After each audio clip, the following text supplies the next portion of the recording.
Hello guys, എല്ലാവർക്കും നമസ്കാരം. Hyundai i20 petrol variant ആണ്, 2011 മോഡലാണ്. ഈ വാഹനത്തിൻ്റെ കംപ്ലയിൻ്റ് എന്ന് പറഞ്ഞു കഴിഞ്ഞാൽ ക്ലച്ച് ഹാർഡാവുന്ന കംപ്ലയിൻ്റ് ആണ്. ഇടയ്ക്ക് അങ്ങനെ ഹാർഡായി കഴിഞ്ഞാൽ വണ്ടി ഗിയർ ഇട്ടാലും വണ്ടി മൂവ് ആവാത്ത വിഷയം വരും. അങ്ങനെ മൂവ് ആവാത്ത വിഷയം വന്നു കഴിഞ്ഞാൽ പിന്നെ വണ്ടി ബ്രേക്ക് ഡൗൺ ആയി എന്നാണ് അർത്ഥം. പക്ഷേ നമുക്ക് ഈ ഒരു വാഹനത്തിന് കസ്റ്റമർ പറഞ്ഞു ഇതേ ഒരു വിഷയമുണ്ട്, ക്ലച്ച് ഇടയ്ക്ക് ഹാർഡാവും, ടൈറ്റ് ആയിക്കഴിഞ്ഞാൽ വാഹനം സ്റ്റാർട്ട് ചെയ്യുന്ന സമയത്ത് ഗിയർ നല്ല സ്മൂത്തായിട്ടൊക്കെ വീഴും, പക്ഷേ ക്ലച്ച് നല്ല രീതിക്ക് ടൈറ്റ് ആവും. ഇപ്പോൾ വാഹനത്തിന് നല്ല സ്മൂത്താണ് ക്ലച്ച്, എന്നാലും വാഹനം സ്റ്റാർട്ട് ചെയ്തു, വാഹനം ഗിയറൊക്കെ ഇട്ട് വയ്ക്കുന്ന സമയത്ത് ക്ലച്ചിൽ നിന്ന് കാലെടുത്താലും വാഹനം മൂവ് ആവത്തില്ല. ആ ഒരു വിഷയമാണ് ഈ ഒരു വാഹനത്തിന്. ഇത് 76,313 കിലോമീറ്ററാണ് ഓടിയിട്ടുള്ളത്, പെട്രോൾ വേരിയൻ്റാണ്. അങ്ങനെ ഞാൻ നോക്കിയപ്പോൾ ഇതിൻ്റെ സ്ലേവ് സിലിണ്ടറാണ് കംപ്ലയിൻറ്റ്. ക്ലച്ചിൻ്റെ സ്ലേവ് സിലിണ്ടർ, ഹൈഡ്രോളിക് വഴി വർക്ക് ചെയ്യുന്ന ക്ലച്ചിൻ്റെ സ്ലേവ് സിലിണ്ടർ കംപ്ലയിൻ്റ് ആണ്. അപ്പോൾ ആ ഒരു കംപ്ലയിൻറ്റ് പരിഹരിക്കാനായിട്ടാണ് വന്നത്. ഇത് ഹുണ്ടായുടെ ജെനുവിൻ പാർട്സ് ഓർഡർ ചെയ്ത് സാധനം കസ്റ്റമർ മേടിച്ചുകൊണ്ട് വന്നിട്ടുണ്ട്. ഫുൾ ഡീറ്റെയിൽ ആയിട്ട് ഞാൻ എല്ലാ കാര്യങ്ങളും പറഞ്ഞുതരാം. അപ്പോൾ നമുക്ക് നേരെ വീഡിയോയിലേക്ക് പോകും. ഈ i20 വരുന്ന കോമൺ ആയിട്ട് വരുന്ന 4 സിലിണ്ടർ എഞ്ചിനാണ് ഈ ഒരു പെട്രോൾ വേരിയൻറ്റിൽ വരുന്ന i20. അപ്പോൾ ഈ ഒരു ഗിയർ ബോക്സിലാണ് ഈ ഒരു വിഷയം വരുന്നത്. ഗിയർ ബോക്സിൻ്റെ സൈഡിൽ സ്ലേവ് സിലിണ്ടറാണ് ഈ ഒരു വിഷയം വരുന്നത്. അപ്പോൾ സ്ലേവ് സിലിണ്ടർ ഈ കാണുന്നതാണ്, കണ്ടോ, ഈ കാണുന്നതാണ് സ്ലേവ് സിലിണ്ടർ എന്ന് പറയുമ്പോൾ. നമ്മൾ ക്ലച്ച് ചവിട്ടുന്ന സമയത്ത് ഈ ഒരു ഫോർക്ക് ലിവറിനെ തള്ളി ഫ്രണ്ടിലോട്ടാക്കുമ്പോൾ ക്ലച്ച് ഓഫ് ആവും. ആ ഒരു സമയത്താണ് ഗിയർ വീഴുന്നത്. ക്ലച്ച് ഓഫ് ആകുമ്പോൾ എഞ്ചിനിൽ നിന്നുള്ള പിടുത്തം വിടും, ഗിയർ ബോക്സിൽ നിന്നുള്ള പിടുത്തം വിടും, നല്ല ഫ്രീ ആവും ക്ലച്ച്. അപ്പം ഗിയർ നല്ല സ്മൂത്തായിട്ട് വീഴും. പക്ഷേ ഈ ഒരു വാഹനത്തിന് ക്ലച്ച് ചവിട്ടുമ്പോൾ സ്റ്റക്കായിരിക്കും, റിട്ടേൺ പോകത്തില്ല. സ്റ്റക്കായിരുന്നാൽ ഗിയർ വീഴും. പിന്നെ നമ്മൾ രണ്ടാമത് ചവിട്ടുമ്പോൾ ക്ലച്ച് ഭയങ്കര ടൈറ്റ് ആയിരിക്കും. ഈ ഒരു സ്ലാബ് സിലിണ്ടർ വർക്കാവാത്ത ടൈറ്റ്. അപ്പോൾ ആ ഒരു വർക്കാവാത്ത ടൈറ്റ് വരുമ്പോൾ ഫ്രണ്ടിലോട്ട് പോവുകയും പിന്നെ റിട്ടേൺ വരാത്തത് കൊണ്ട് ക്ലച്ച് ഗിയർ നല്ല സ്മൂത്തായിട്ട് വീഴും, പക്ഷേ വാഹനം മൂവ് ആവത്തില്ല.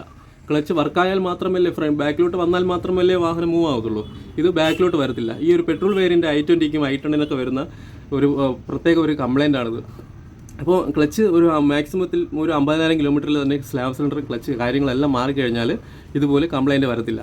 ഇപ്പോൾ നമുക്ക് ഇതിൻ്റെ ഒരു സ്ലാബ് സിലിണ്ടർ നമുക്ക് ഇളക്കിയെടുക്കാം.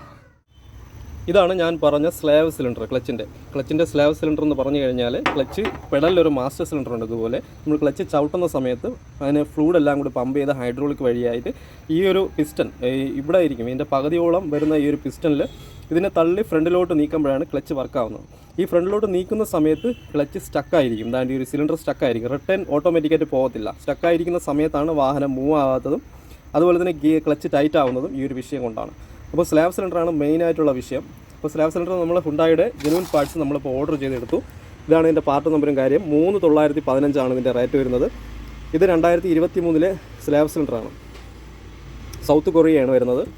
ഇതിൻ്റെ പാർട്സൊക്കെ വേണ്ട, ഇതാണ് പാർട്സ്. ഇത് ഹുണ്ടായി അതുപോലെ തന്നെ കിയ എല്ലാം സെയിം ബ്രാൻഡാണ്. അപ്പോൾ ഇതിൽ കിടന്നിരുന്നത് വേറെ അതർ ബ്രാൻഡ് കമ്പനിയാണ്, ഡ്യൂപ്ലിക്കേറ്റാണ് കിടന്നിരുന്നത്. അപ്പോൾ നമുക്ക് എപ്പോഴും നമ്മൾ ക്ലച്ച് മാറിയാലും സ്ലാബ് സിലിണ്ടറും ക്ലച്ചും ബാക്കിയുള്ള ഡീറ്റെയിൽസ് എല്ലാം എപ്പോഴും വർക്ക് ചെയ്യുന്ന പാർട്സ് എല്ലാം നമ്മൾ ജെനുവിൻ പാർട്സ് തന്നെ നമ്മൾ യൂസ് ചെയ്യാൻ വേണ്ടി നോക്കുക. ഇല്ലെന്നുണ്ടെങ്കിൽ വീണ്ടും ഇതുപോലെ കംപ്ലയിൻറ്റ് വരാൻ സാധ്യത ഉണ്ടാവും. അപ്പോൾ ഇതാണ് കാര്യം. നമുക്കിതിൽ പൈപ്പ് കണക്ഷൻ, ക്ലച്ചിൻ്റെ പൈപ്പ് കണക്ഷൻ കൊടുക്കാനുള്ള വഴിയാണത്. ഇതിലേക്കൂടിയാണ് ഫ്ലൂഡ് പമ്പ് ചെയ്ത് നമുക്കിത് സെറ്റ് ചെയ്തതിന് ശേഷം എയർ എടുക്കണം.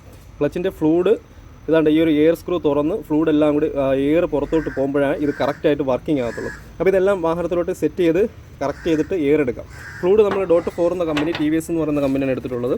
ഇത് ബ്രേക്കിനും ക്ലച്ചിനും ഒരേ ഫ്ലൂഡാണ് വരുന്നത്. നമുക്കൊരു 1/2 ലിറ്റർ 250-ൻ്റെ 2 ലിറ്റർ നമ്മൾ എടുത്തിട്ടുണ്ട്. ഈ കാണുന്നതാണ് ബ്രേക്കിൻ്റെ മാസ്റ്റർ സിലിണ്ടറിൻ്റെ റിസർവ് ടാങ്കാണ്. ഈ ടാങ്ക് വഴിയാണ് ഫ്ലൂഡ് പമ്പ് ചെയ്യുന്നത്. കണ്ടോ, ഇത് ക്ലച്ചിൻ്റെ ലൈന് കൊടുത്തിട്ടുണ്ട്. ക്ലച്ചിൻ്റെ ലൈന് ഈ കാണുന്ന പൈപ്പ് വഴി ഫ്ലൂഡ് പോവും. അതുപോലെ തന്നെ ബ്രേക്കിനും സെയിം ഫ്ലൂഡാണ്. ഇതാണ് ക്ലച്ചിൻ്റെ മാസ്റ്റർ സിലിണ്ടർ. കണ്ടോ, ഇതിന് വിഷയം വരത്തില്ല. ഇതിന് വിഷയം വന്നു കഴിഞ്ഞാൽ ക്ലച്ച് പെഡൽ ഫ്രീ ആയിട്ട് പോകും. ഇതിന് വേറെ കംപ്ലയിൻ്റ് ഒന്നുമില്ല. അപ്പോൾ ഇതാണ് നേരത്തെ പറഞ്ഞ സ്ലാബ് സിലിണ്ടറാണ് മെയിനായിട്ടുള്ള വിഷയം. നമുക്ക് സെറ്റ് ചെയ്തിട്ട് ഫ്ലൂഡ് ഒഴിച്ച് എയർ എടുത്ത് പമ്പ് ചെയ്ത് എയർ എടുത്ത് കറക്റ്റ് ചെയ്യാം. അങ്ങനെ ഈ ഒരു i20യുടെ വർക്ക് കംപ്ലീറ്റ് ആയി. നമ്മളതിൽ സർവീസ് വർക്ക് കൂടെ ഉണ്ടായിരുന്നു. ഓയിൽ മാറി, ഓയിൽ ഫിൽറ്റർ, അതുപോലെ തന്നെ എയർ ഫിൽറ്റർ, കൂളൻറ്റ്, പിന്നെ സ്ലാബ് സിലിണ്ടറിൻ്റെ വർക്ക് കംപ്ലീറ്റ് ആയി. നമ്മൾ എയർ എടുത്തു, ക്ലച്ചിൽ ഫ്ലൂഡ് ഒഴിച്ചു. ബ്രേക്കിൻ്റെ റിസർവ് ടാങ്കാണ് ഒരുമിച്ച് വരുന്നത്. അപ്പം അതിൽ ഫ്ലൂഡ് ഒഴിച്ചതിന് ശേഷം ക്ലച്ച് പമ്പ് ചെയ്തു, എയർ എടുത്തിട്ടുണ്ട്. എയർ എടുത്താലേ ക്ലച്ച് കറക്റ്റ് വർക്കിംഗ് ആകത്തുള്ളൂ. ഇനി നമുക്ക് സ്റ്റാർട്ട് ചെയ്ത് ഗിയറൊക്കെ വന്നിട്ട് നോക്കാം അങ്ങനെയാണെന്ന്. ഇപ്പോൾ വാഹനത്തിൻ്റെ ക്ലച്ച് ചവിട്ടുമ്പോൾ നല്ല സ്മൂത്താണ്. ഗിയറൊക്കെ നല്ല സ്മൂത്ത് ആയിരിക്കും. ഇനി ഈ ഒരു കംപ്ലയിൻറ്റ് ഈ ഒരു വാഹനത്തിന് വരത്തില്ല.